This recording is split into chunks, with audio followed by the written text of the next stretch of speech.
Welcome again to a new and exciting video. I am Farooq Azam and you are watching study with Azam YouTube channel. College में, school में आपके teachers जो बोलते हैं वो आपको समझ नहीं आता है, आपके सर के ऊपर से जाता है और अभी आपके पास टाइम नहीं है दोबारा क्लास करने के लिए और टीचर के पास भी टाइम नहीं है आपको दोबारा समझाने के लिए, तो आपके लिए वीडियो बनाया गया है। आप इस वीडियो को लास्ट तक देखते रहिए। इलेक्ट्रोस्टैटिक एंड इलेक्ट्रिक फील्ड को जल्द से जल्द समअप किया जाएगा, जल्द से जल्द इसको ख़त्म किया जाएगा और कंसेप्ट आपके जैसे मोटा मोटी क्लियर हो रहे होंगे इस वीडियो के अंदर। तो आप इस वीडियो को अंत तक देखिए, इस वीडियो के जरिए आपके कंसेप्ट इंशाल्लाह क्लियर हो रहे होंगे। तो आप बने रहिए इस वीडियो के साथ। बिना किसी देरी के हम स्टार्ट करते हैं इलेक्ट्रोस्टैटिक। सो इलेक्ट्रोस्टैटिक पढ़ने से पहले हम एक चीज जानना चाहेंगे, जो इलेक्ट्रोस्टैटिक किसे कहते हैं। तो अगर कोई चैप्टर हम पढ़ रहे हैं तो पहले हम क्या जानेंगे कि भाई इलेक्ट्रोस्टैटिक कहते हैं किसको है। तो इलेक्ट्रोस्टैटिक भैया किसको कहते हैं? इलेक्ट्रोस्टैटिक कहते हैं स्टडी ऑफ चार्ज। किसको बोलते हैं भैया? इलेक्ट्रोस्टैटिक बोलते हैं स्टडी ऑफ चार्ज। भैया चार्ज को जब हम स्टडी करने लगते हैं तो उसको क्या बोला जाता है? उसको बोला जाता है इलेक्ट्रोस्टैटिक। समझ में आ गया? तो चार्ज किस अवस्था में हो, तो चार्ज अगर रेस्ट अवस्था में हो, मूव नहीं कर रहा हो, अगर हम उसको स्टडी करते हैं तो इसको इलेक्ट्रोस्टैटिक कहा जाएगा। अगर वो मूव करने लगे तो उसको फिर दूसरा कंसेप्ट कहा जाएगा जिससे हमारा अभी कोई लेना देना नहीं है, क्योंकि अभी हम पढ़ने वाले हैं इलेक्ट्रोस्टैटिक, यानी चार्ज अभी रुका हुआ है और उसको हम स्टडी करने वाले हैं। So study of charge at rest is called electrostatic. तो सबसे पहले हम जो टर्म, हमारा सबसे पहला टर्म जो इलेक्ट्रिक चार्ज है उसको हम समझ लेते हैं। तो इलेक्ट्रिक चार्ज क्या है बच्चों? इलेक्ट्रिक चार्ज जो है कोई एक चीज नहीं है, कोई एक सामान नहीं है, कोई एक वस्तु नहीं है जिसको हम ऐसे पकड़ लेते हैं, ऐसे हम इसको पकड़ लेंगे, ऐसे देखिए इसको मैं पकड़ लिया, ऐसे हम चार्ज को नहीं पकड़ सकते। चार्ज क्या है भाई? चार्ज एक प्रॉपर्टी है, चार्ज एक गुण है, चार्ज एक कैरेक्टरिस्टिक है। चार्ज एक, जैसे मेरे अंदर मैं कह सकता हूं मेरे अंदर गुस्सा है, मेरे अंदर मैं एक गुस्सेला लड़का हूं, मैं एक नर्म मिजाज का लड़का हूं। तो ये जो नर्म मिजाज होना, गुस्सेला होना, इसको क्या कोई छू सकता है? भाई मैं तुम्हारे गुस्से को छू दूंगा, छू सकता हूं? नहीं छू सकता। ये अंदर होता है, एक प्रॉपर्टी होती है, एक कैरेक्टरिस्टिक होती है। सिमिलरली चार्ज भी एक कैरेक्टरिस्टिक होती है, चार्ज भी एक गुण होता है। किसका? चार्ज इज अ कैरेक्टरिस्टिक और प्रॉपर्टी ऑफ फंडामेंटल पार्टिकल्स। किसका गुण होता है भैया? फंडामेंटल पार्टिकल्स, यानी इलेक्ट्रॉन्स और प्रोटॉन्स जो हमारे फंडामेंटल पार्टिकल्स हैं, इलेक्ट्रॉन्स एंड हमारे प्रोटॉन्स, इन दोनों फंडामेंटल पार्टिकल्स का प्रॉपर्टी होता है चार्ज। तो भैया चार्ज क्या होता है? इलेक्ट्रॉन्स और प्रोटॉन्स के प्रॉपर्टी को हम चार्ज कहते हैं। Electric charge is the property of fundamental particles wherever they exist. तो ये आपको रट लेना है, ये आपको माइंड में घुसा लेना है। और देखिए, अगर पॉजिटिव चार्ज और एक नेगेटिव चार्ज, दो तरह के चार्ज होते हैं। चार्ज कितने तरह के होते हैं भैया? दो तरह के चार्ज होते हैं, एक पॉजिटिव चार्ज और एक नेगेटिव चार्ज। तो हमारा कन्वेंशन ये है कि इलेक्ट्रॉन जो होता है हमारा, इलेक्ट्रॉन जो हमारा होता है वो नेगेटिव चार्ज होता है, इलेक्ट्रॉन हमारा नेगेटिव चार्ज होता है, और जो प्रोटॉन होता है वो हमारा पॉजिटिव चार्ज होता है। तो दो प्रकार के चार्ज होते हैं। There are two types of charge, one is positive and another is negative charge. तो दूसरा तीसरा कोई चार्ज है ही नहीं, न्यूट्रल व्यूट्रल ये कोई चार्ज नहीं है, बस दो चार्ज हैं, पॉजिटिव चार्ज और नेगेटिव चार्ज। ये आपको याद रखना है। तो पॉजिटिव चार्ज किसका होता है? पॉजिटिव चार्ज प्रोटॉन का होता है। नेगेटिव चार्ज किसका होता है? नेगेटिव चार्ज इलेक्ट्रॉन का होता है। ये हमारा कन्वेंशन है। अभी भाई कोई पूछने लगे भाई इलेक्ट्रॉन की क्यों पॉजिटिव चार्ज नहीं होता, इलेक्ट्रॉन का नेगेटिव चार्ज क्यों होता है, भाई इस पर मैं कुछ नहीं कर सकता। ये कन्वेंशन है जिसको हम मान लिए हैं, जिसको हम शुरू से मानते आ रहे हैं कि भाई इलेक्ट्रॉन जो है वो नेगेटिव चार्ज होगा और जो प्रोटॉन होगा वो पॉजिटिव चार्ज होगा। इसमें हम कुछ नहीं कर सकते। देखिए भैया, प्रॉपर्टीज ऑफ चार्ज, चार्ज की क्या प्रॉपर्टीज हैं उसके बारे में थोड़ा गौर व फिक्र करते हैं। चलो, चार्ज की क्या प्रॉपर्टीज हैं उसके बारे में हम थोड़ा ध्यान देते हैं। तो चार्ज का एक प्रॉपर्टी है attractive nature of charge, attractive nature of charge. Attractive के साथ साथ रिपल्सिव नेचर, दो नेचर होते हैं, एक अट्रैक्टिव नेचर होता है और एक रिपल्सिव नेचर होता है। एक होता है एडिटिविटी ऑफ चार्ज, एक होता है क्वांटाइजेशन ऑफ चार्ज, एक होता है कंजर्वेशन ऑफ चार्ज। तो चार प्रॉपर्टीज मैंने यहाँ पर मेंशन किए हैं जिस प्रॉपर्टीज के बारे में हम पढ़ रहे होंगे। तो अभी हम एक एक करके पढ़ लेते हैं। देखिए, तो like charges repel each other, ये हमारा हो गया अट्रैक्टिव नेचर ऑफ चार्ज। ठीक है, like charges repel each other, ये हमारा हो गया sorry repulsive nature of charge. यानी अगर दो सेम काइंड ऑफ चार्ज हों, भैया पॉजिटिव चार्ज और positive charge same kind of charge होते हैं, नेगेटिव चार्ज और negative charge same kind of charge होते हैं। जब पॉजिटिव चार्ज और positive charge same kind of charge हो तो आपस में रिपेल करेंगे। क्या करेंगे? आपस में रिपेल करेंगे। तो अगर भैया पॉजिटिव चार्ज ये है हमारा और ये भी हमारा पॉजिटिव चार्ज है और ये भी हमारा पॉजिटिव चार्ज है, तो ये लोग क्या करेंगे? आपस में ये इसको रिपेल करेगा और ये इसको रिपेल करेगा। तो ये इसको रिपेल कर रहा होगा और ये इसे रिपेल कर रहा होगा। तो दोनों को क्या कर रहे होंगे? रिपेल कर रहे होंगे। समझ में आ गया भाई? जब पॉजिटिव पॉजिटिव या नेगेटिव नेगेटिव चार्ज हो तो आपस में रिपेल करते हैं। तो पहला हमारा कंसेप्ट क्लियर हो गया कि like charges repel each other. दूसरी बात देखिए, दूसरी बात अट्रैक्टिव नेचर ऑफ चार्ज। ये तो हो गया रिपल्सिव नेचर ऑफ चार्ज। अब हो गया देख अट्रैक्टिव नेचर ऑफ चार्ज। देखिए, सो जब चार्ज दो अलग अलग काइंड के हों, यानी एक पॉजिटिव हो और दूसरा नेगेटिव हो, तो आपस में अट्रैक्ट करने लगते हैं। क्या करने लगते हैं भाई? अट्रैक्ट करने लगते हैं। देखिए, ये हमारा पॉजिटिव चार्ज, ये हमारा नेगेटिव चार्ज। तो भाई ये हमारे महाशय जो हैं इनको क्या करेंगे? ये महाशय हमारा इनको अट्रैक्ट करेंगे और ये जो महाशय हैं ये इनको, देखिए ये पॉजिटिव महाशय जो हैं ये नेगेटिव महाशय को अपने तरफ अट्रैक्ट करेंगे और ये जो नेगेटिव महाशय हैं ये पॉजिटिव महाशय को अपनी तरफ अट्रैक्ट करेंगे। सो अगर अलग अलग चार्ज हो तो अट्रैक्ट करता है और अगर same kind of like charges हो तो रिपेल करता है। I think concept is crystal clear. So additive nature of charge, भाई एडिटिव नेचर ऑफ चार्ज क्या है? भाई चार्ज को अगर हम ऐड करेंगे तो कैसे करेंगे? चार्ज को अगर हम ऐड करेंगे तो कैसे करेंगे? 5 किलो आलू मैंने लिया, 2 किलो आलू मैंने लिया, दोनों को मैं ऐड कर दिया। अब कितना आलू हो गया? 7 किलो आलू हो गया। 5 किलो आलू मैंने लिया, -3 kg आलू मैंने लिया, दोनों को ऐड कर दिया, कितना हो गया? 5 - 3 यानी 2 kg आलू है। अब मैं -3 किलो आलू ले लिया, इसका मतलब हो गया कि मैंने 3 किलो आलू दे दिया। अब दे देने को हम माइनस से डिनोट करते हैं ना भाई, दे देने को हम माइनस से डिनोट करते हैं। तो भाई जैसे हम अलजेब्रा में 5 + 3 को लिखते हैं 8 और 6 - 3 को हम लिखते हैं 3, यानी जैसे ही हम एडिशन सब्सट्रैक्शन करते हैं उसी सेम पैटर्न से हम इलेक्ट्रिक चार्ज को ऐड और सब्सट्रैक्ट भी कर सकते हैं। मान लो कि एक बॉडी है, एक बॉडी में +5 कूलम चार्ज है, -3 कूलम चार्ज है, +10 कूलम चार्ज है, -8 कूलम चार्ज है और हमको बोला गया है कि टोटल चार्ज हमको निकालना है। तो हम लिखते हैं कि Q = ये हो गया हमारा Q1, ये हो गया हमारा Q2, ये हो गया हमारा Q3, ये हो गया हमारा Q4। So total charge Q = Q1 + Q2 + Q3 + Q4, Q1 + Q2 + Q3 + Q4।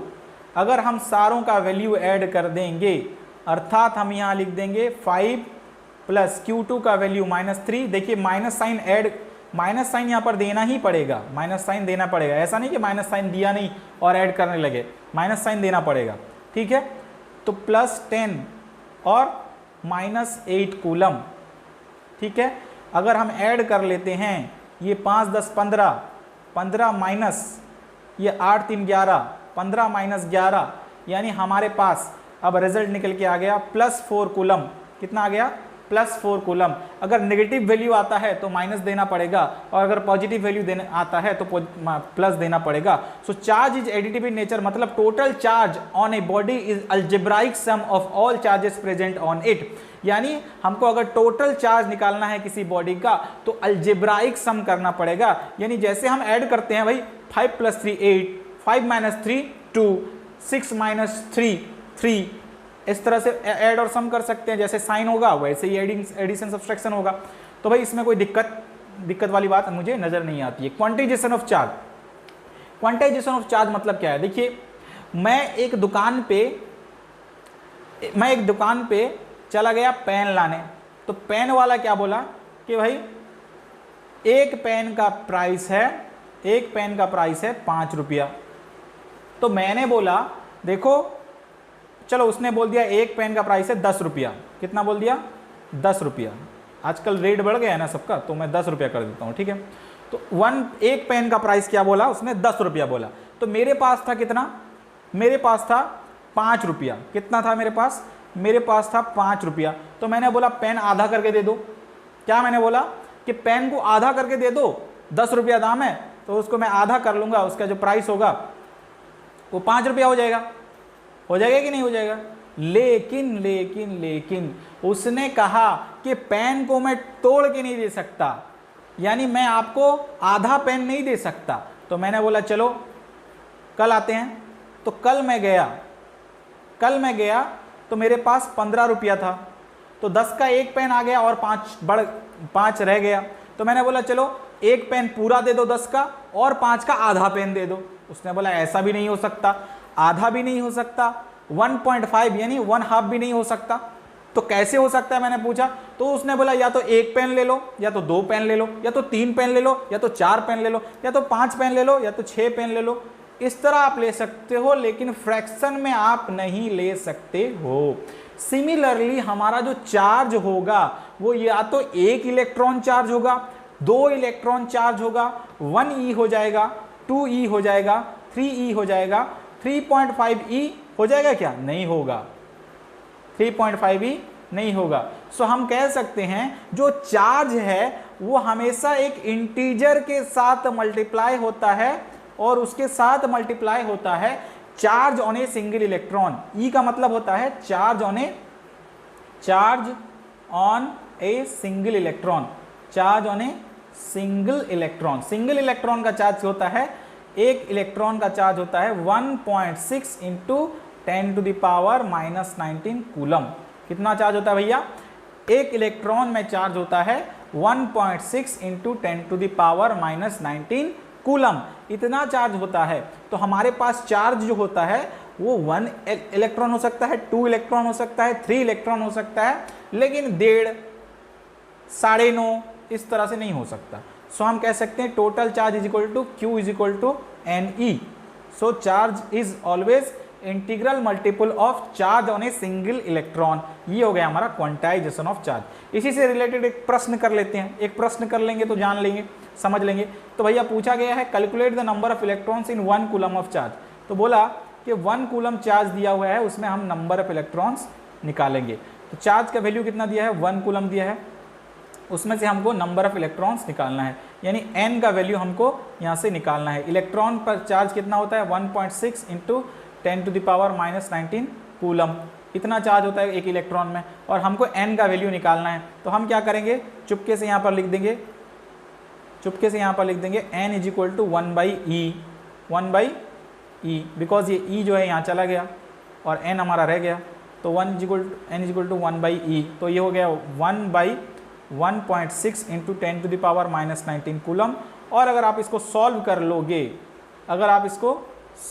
लोगे, तो आपका आंसर आ जाएगा 6.25 इंटू 10⁻18।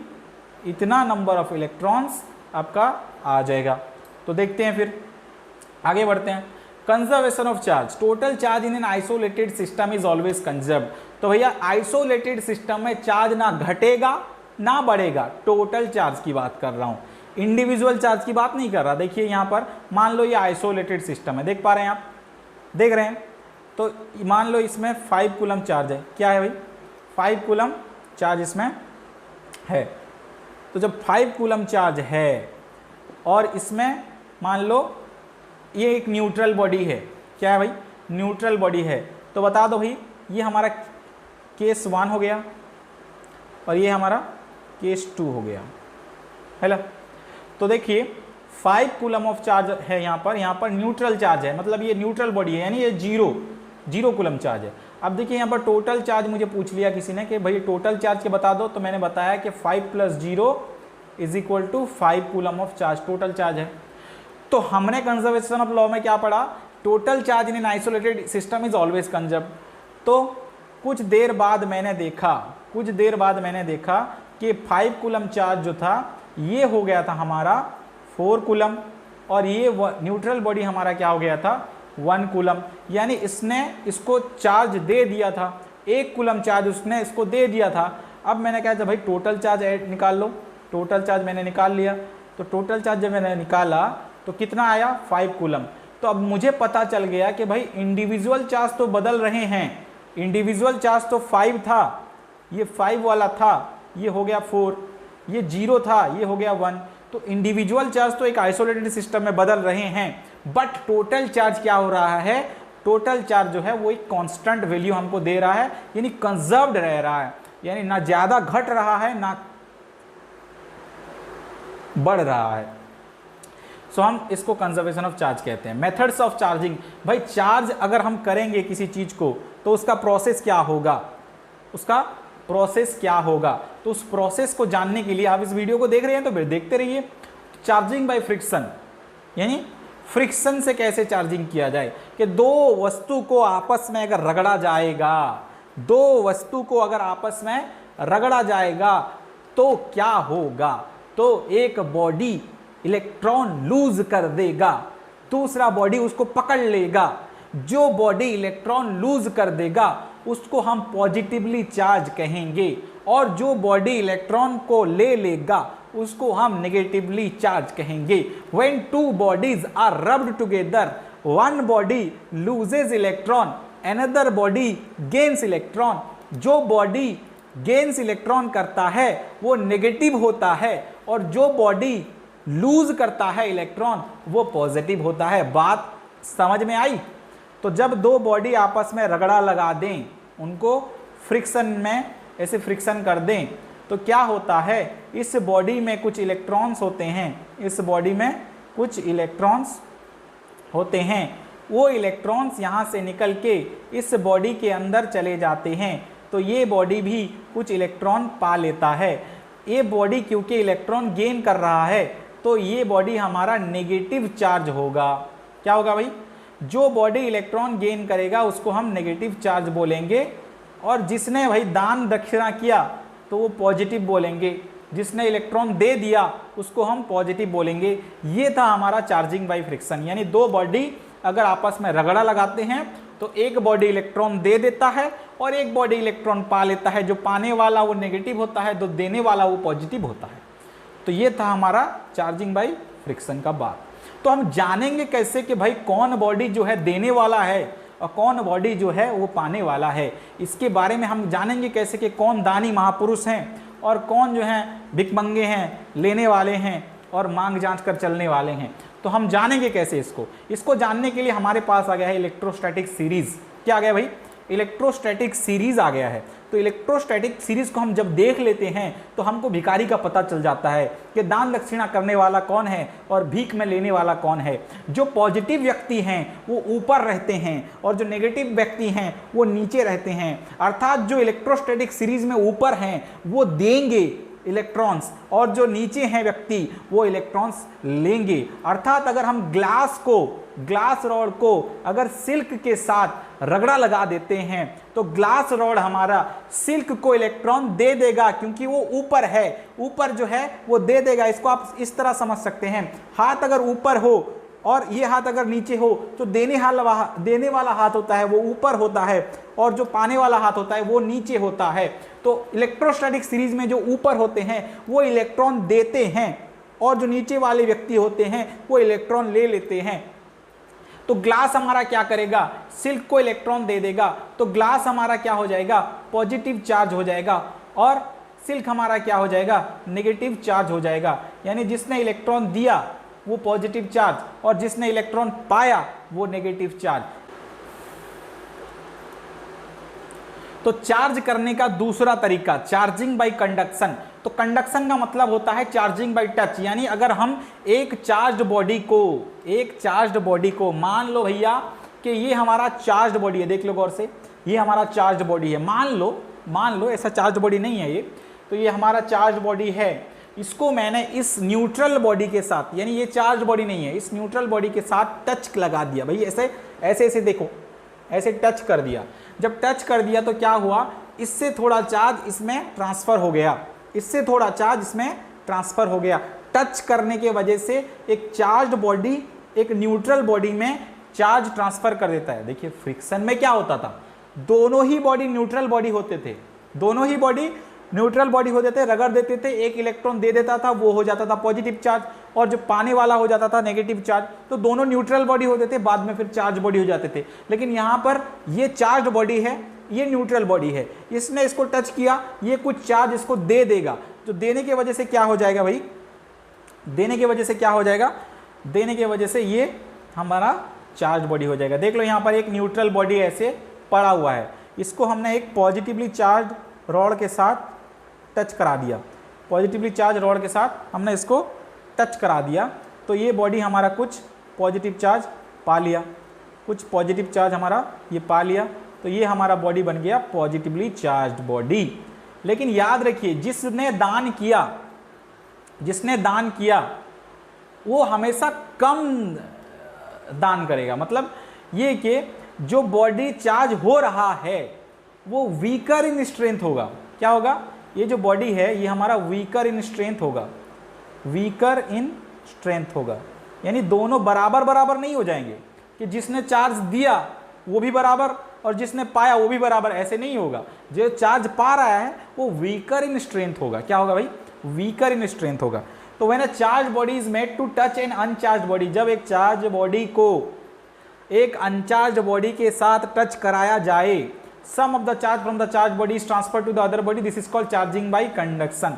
उम्मीद है आपको समझ में आ गया होगा, बार बार उसको बोलने की जरूरत नहीं है। तो चार्जिंग बाय इंडक्शन देखिए, जब एक चार्ज बॉडी को एक न्यूट्रल बॉडी के सामने क्लोजली रखा जाए, देखिए टच नहीं हो रहा है, टच नहीं हो रहा है, क्लोजली रखा जाए, तो ये बॉडी जो चार्ज बॉडी है, जो न्यूट्रल बॉडी था उसके अंदर इन्फ्लुएंस क्रिएट करेगा और उसमें क्या करेगा। देखिए भाई ऐसे एक पॉजिटिवली चार्ज बॉडी था, ठीक है, पॉजिटिवली चार्ज बॉडी था, तो उसने क्या करा, जितने भी नेगेटिवली चार्ज नेगेटिव चार्ज हैं उसको अपने तरफ खींच लाया, अपनी तरफ खींच लाया, और जो पॉजिटिव चार्ज हैं वो दूर रह गए ऐसे।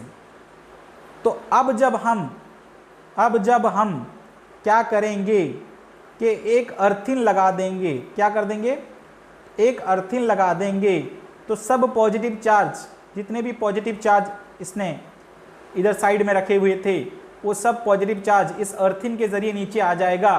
तो फाइनली बच क्या जाएगा, सिर्फ नेगेटिव चार्ज बच जाएगा, तो हमारा बॉडी क्या हो जाएगा, नेगेटिव चार्ज हो जाएगा। इसी तरीके से अगर हम एक नेगेटिवली चार्ज बॉडी को लाते हैं तो यहाँ पर पॉजिटिव चार्ज क्रिएट करेगा और यहाँ पर नेगेटिव चार्ज क्रिएट करेगा, और क्या होगा, जब हम अर्थिन लगा देंगे सारा नेगेटिव चार्ज अर्थिन में चला जाएगा और ये बॉडी हमारा फाइनली पॉजिटिव चार्ज हो जाएगा। So induction charging is a charging method in which a neutral object is charge without actually touching another charge object. The charge particle is held near a neutral or uncharge conductive material. भैया यहाँ पर conductive material होना जरूरी है, अगर conductive material नहीं होगा तो अर्थिंग करेंगे तो वो चार्ज कैसे वो फिर नीचे जाएगा। भाई कंडक्टर होगा तभी ना चार्ज को कंडक्ट करके नीचे वो छोड़ के आएगा, तो ऐसे नहीं चलेगा, कंडक्टर होना चाहिए, ठीक है। तो गोल्ड लीफ इलेक्ट्रोस्कोप क्या है, एक क्या है भाई, डिवाइस है, एक डिवाइस है जिसको हम यूज़ करते हैं भाई किसी चीज़ में चार्ज है या नहीं जानने के लिए, कि भाई ये जो मैंने पकड़ा हुआ है इसमें चार्ज है या नहीं है। अगर है तो ये नेगेटिव चार्ज है या पॉजिटिव चार्ज है, ये पता करने के लिए हमको गोल्ड लीफ इलेक्ट्रोस्टैटिक का यूज़ करना, इलेक्ट्रोस्कोप का यूज़ करना पड़ता है। तो हम क्या करते हैं कि गोल्ड लीफ इलेक्ट्रोस्कोप जो होता है तो उसको सबसे पहले हम एक काम करते हैं कि भैया उसको पॉजिटिवली चार्ज कर देते हैं। क्या कर देते हैं हम कि भैया गोल्ड लीफ क्या है, इलेक्ट्रोस्कोप है, उसको हमने पॉजिटिवली चार्ज कर दिया, तो भैया इसके जो दोनों पत्ते हैं वो पॉजिटिवली चार्ज हो जाते हैं। पॉजिटिवली चार्ज होने की वजह से क्या होगा, रिपेल करने लगेंगे, ऐसे ऐसे ऐसे रिपेल करने लगेंगे। तो ऐसे रिपेल करने लगेंगे कौन, वो जो दो पत्ते लगे हुए हैं यहाँ पर देखिए, जिसको कहा जाए गोल्ड लीव्स। तो ये जो पत्ते लगे हुए हैं दोनों को हम पॉजिटिवली चार्ज कर देंगे पहले, तो पत्ते क्या हो जाएंगे, ऐसे हो जाएंगे। अब हमारा डिवाइस रेडी है, अब हमारा डिवाइस क्या हो गया, रेडी है। अब हमने पॉजिटिवली चार्ज कर दिया, अब रेडी है डिवाइस। अब मुझे पता करना है कि इन महाशय के पास नेगेटिव चार्ज है या पॉजिटिव चार्ज है। तो अब मैं क्या करता हूं, इन महाशय को लेके यहां पर लगा देता हूं ब्रास डिस्क के अंदर। तो जैसे ही मैं लगा देता हूं, अगर ये नेगेटिव चार्ज हुआ, अगर ये नेगेटिव चार्ज हुआ तो हमारा जो पत्ता फैला हुआ था, नेगेटिव चार्ज अगर उसमें एंटर करेगा तो जो पॉजिटिव चार्ज हो वो कम हो जाएगा, कम होने की वजह से ये थोड़ा आपस आ जाएगा, आपस में ऐसे आ जाएंगे। अगर वो पॉजिटिव चार्ज हुआ, ये महाशय अगर हमारा पॉजिटिव चार्ज हुआ तो क्या होगा, जब उसको टच कराऊंगा तो ये और भी ज़्यादा पॉजिटिव चार्ज हो जाएगा, जो पत्ते दोनों हैं, तो और भी ज़्यादा रिपेल करेंगे, और भी ज़्यादा रिपेल करेंगे, तो मुझे पता चल जाएगा कि ये ये सामान जो मैंने पकड़ा हुआ है ये पॉजिटिव चार्ज है या नेगेटिव चार्ज है। तो भैया इलेक्ट्रोस्कोप जो होता है, गोल्ड लीफ इलेक्ट्रोस्कोप, उसको पता लगाने के लिए पता लगाया जाता है कि भाई एक चीज़ जो है वो पॉजिटिवली चार्ज है या नेगेटिवली चार्ज है भाई। So the absolute permittivity, permittivity क्या होता है? परमिटिविटी होता है एक रेजिस्टेंस जो एक मीडियम क्रिएट करता है। भाई चार्ज जो मैं रख रहा हूं, एक चार्ज है भाई, ये पॉजिटिव चार्ज है और एक नेगेटिव चार्ज है, ठीक है। ये दोनों चार्ज को जो मैंने रखा है उसके बीच में मीडियम क्या है? इसके बीच में मीडियम क्या है? इसके बीच में मीडियम क्या है? ये मीडियम एयर भी हो सकता है, ये मीडियम ग्लास भी हो सकता है, ये मीडियम वाटर भी हो सकता है, वैक्यूम भी हो सकता है, कुछ भी हो सकता है। सो दो चार्ज को मैं किसी भी मीडियम के बीच में रख सकता हूं, तो उस मीडियम का एयर हो या वैक्यूम हो या कुछ भी हो का एक परमिटिविटी होता है। क्या होता है भाई? एक परमिटिविटी होता है जिसको हम एब्सोल्यूट परमिटिविटी कहते हैं, जिसको हम एब्सोल्यूट परमिटिविटी कहते हैं और उसको हम डिफाइन करते हैं। The absolute permittivity often simply called permittivity भी कह देते हैं, उसको एब्सोल्यूट परमिटिविटी भी कह देते हैं, कोई बात नहीं। उसको हम एप्सिलॉन द्वारा रिप्रेजेंट करते हैं, उसको हम एप्सिलॉन द्वारा रिप्रेजेंट करते हैं, ठीक। A measure of the ability of material interact with an electric field and become polarized by the field so that the field within the material is weaker than the field in the absence of material। तो भैया अगर वो material absence होता है so that the field within the material is weaker than the field in the absence of the material, मतलब एक material के absence में field क्या होता है? stronger होता है। जब वो मटेरियल में डाल देता हूं, भैया ये मीडियम नहीं होता है, मान लो वैक्यूम होता है, वैक्यूम होता है, मीडियम नहीं होता है, वैक्यूम होता है, तो इलेक्ट्रिक फील्ड क्या होता है? स्ट्रांग होता है। जब मैं वो मीडियम को डाल देता हूं तो इलेक्ट्रिक फील्ड क्या हो जाता है? वीकर हो जाता है। तो भाई इलेक्ट्रिक फील्ड तो हमने पढ़ा नहीं है, तो अभी इतना समझो भाई, ये method of ability of material to interact with an electric field and become, तो एक मीडियम होता है तो मीडियम का एक परमिटिविटी होता है, बस इतना जानना है, ठीक है। इसी तरह रिलेटिव परमिटिविटी क्या होता है? रिलेटिव परमिटिविटी को हम ई एप्सिलॉन आर द्वारा सूचित करते हैं, जिसको हम एप्सिलॉन बाई एप्सिलॉन नॉट भी लिखते हैं। यानी किसी मीडियम की परमिटिविटी को अगर हम वैक्यूम के परमिटिविटी के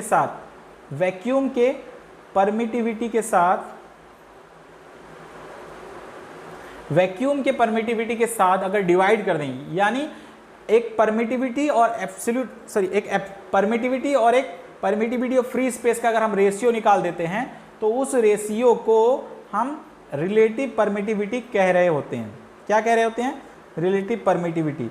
यानी किसी भी परमिटिविटी को अगर हम डिवाइड कर लेंगे वैक्यूम के परमिटिविटी से, यानी हम रेशियो निकाल देंगे, तो उसको हम रिलेटिव परमिटिविटी कहते हैं। So the permittivity is often represented by relative permittivity, जिसको हम एप्सिलॉन आर बोलते हैं, which is the ratio of the absolute permittivity and the vacuum permittivity. अच्छा, जब हम वैक्यूम के परमिटिविटी का रेशियो वैक्यूम के साथ निकालेंगे तो क्या होगा?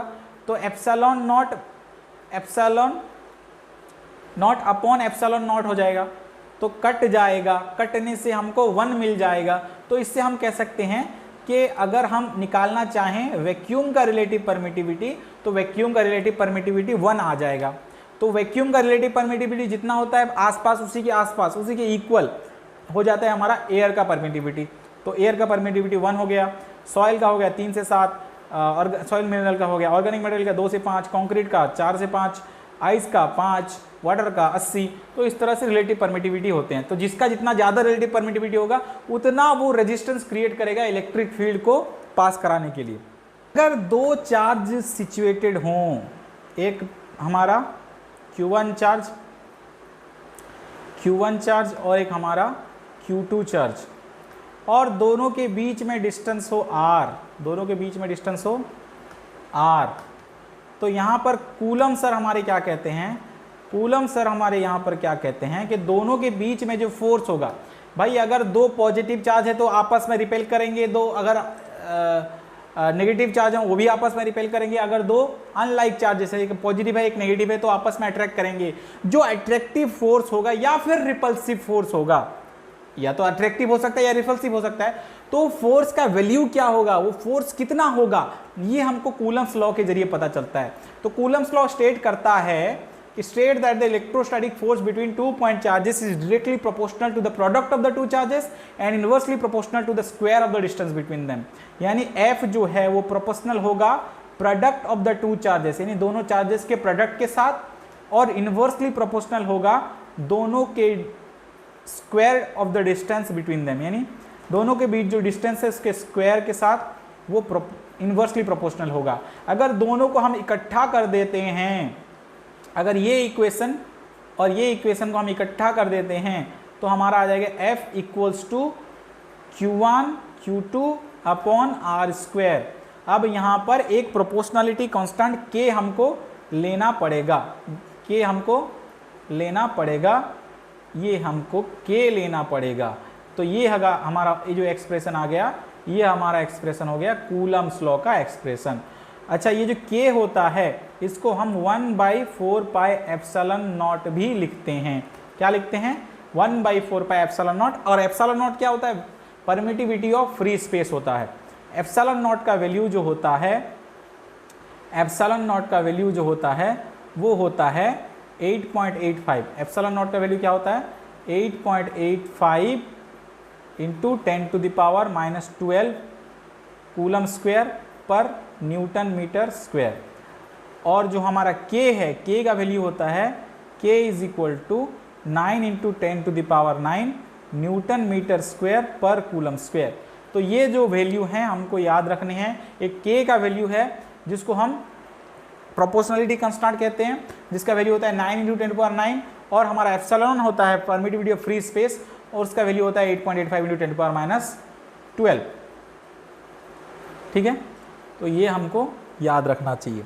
सो determine the electrostatic force between 2 charge of magnitude 2 coulomb और एक मैग्नीट्यूड -1 कूलम। तो एक 2 कूलम चार्ज है और एक -1 कूलम चार्ज है, दोनों के बीच में फोर्स हमको निकालना है। तो हमको फार्मूला पता है, F is equal to Q1 Q2 K Q1 Q2 by R square.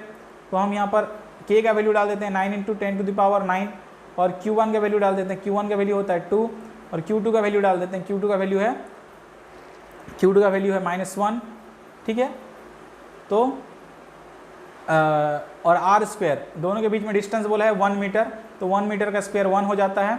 तो फाइनली हमारा आ जाएगा 9 इंटू 2 इंटू 10⁻9 माइनस, तो ये आ गया हमारा -18 इंटू 10⁻9 कूलम।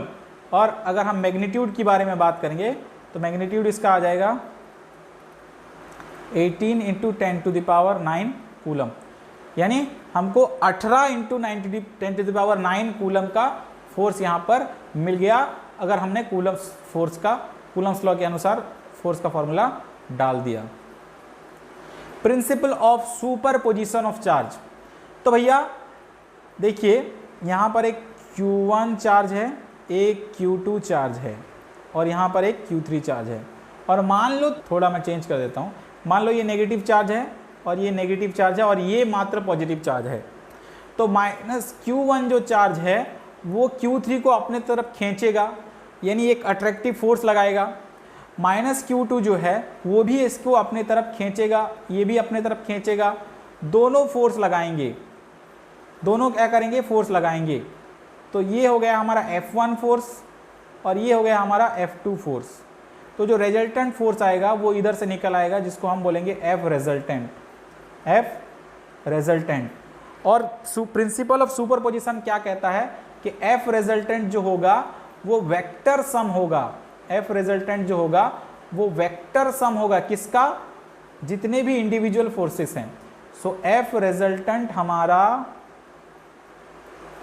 वो जो होगा वो वेक्टर सम होगा, जितने भी इंडिविजुअल फोर्सेस हैं उनका वेक्टर सम होगा। यानी वेक्टर लॉ के अनुसार हमको दोनों को ऐड करना पड़ेगा। एंगल वेंगल जो है वो सब देख दाख के, दोनों के बीच में क्या एंगल बन रहा है उसको देख दाख के हमको फॉर्मूला डाल देना है। अगर 3 4 हैं तो उस हिसाब से हमको फॉर्मूला डालना पड़ेगा। इसको हम नॉर्मली इस तरह 5 3 8 6 3 9 ऐसे ऐड नहीं कर सकते।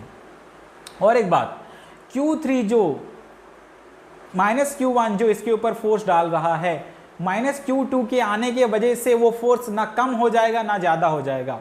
माइनस Q2 जो Q3 के ऊपर फोर्स डाल रहा है, माइनस Q1 के आ जाने से ना उसके ऊपर फोर्स कम हो जाएगा या ज़्यादा हो जाएगा।